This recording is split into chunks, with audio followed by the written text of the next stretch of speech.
দেশের ইতিহাসে সর্বোচ্চ $48 বিলিয়ন রিজার্ভ ছিল 2021 সালের আগস্টে।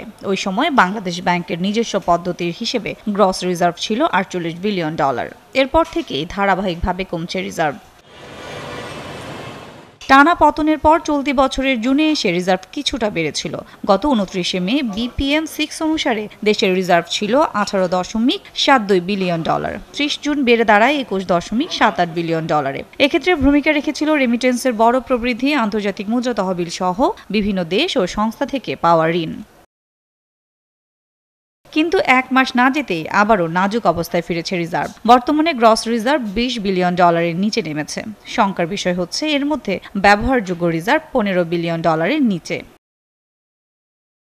রিজার্ভ এ অবস্থায় রেখেই সরকারের পতন হয়। এরপর 7 আগস্ট থেকে কর্মীদের বিক্ষোভ ও আন্দোলনের মুখে কেন্দ্রীয় ব্যাংকের 4 ডেপুটি গভর্নর, BFIU প্রধান ও উপদেষ্টা পদত্যাগে বাধ্য হন। এরপর পদত্যাগ করেন বাংলাদেশ ব্যাংকের গভর্নর আব্দুর রউফ তালুকদার। কেন্দ্রীয় ব্যাংকের চলমান অস্থিরতায় রিজার্ভের যথাযথ নিরাপত্তা নিয়েও প্রশ্ন তুলেছেন অর্থনীতিবিদরা।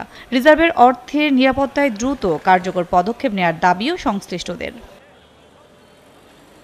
বাংলাদেশ ব্যাংকের তথ্য অনুযায়ী 10 বছর আগে অর্থাৎ 2013 সালের জুন শেষে বৈদেশিক মুদ্রার রিজার্ভ ছিল মাত্র $15.32 বিলিয়ন। 2015 সালে তা $33.68 বিলিয়ন ওঠে।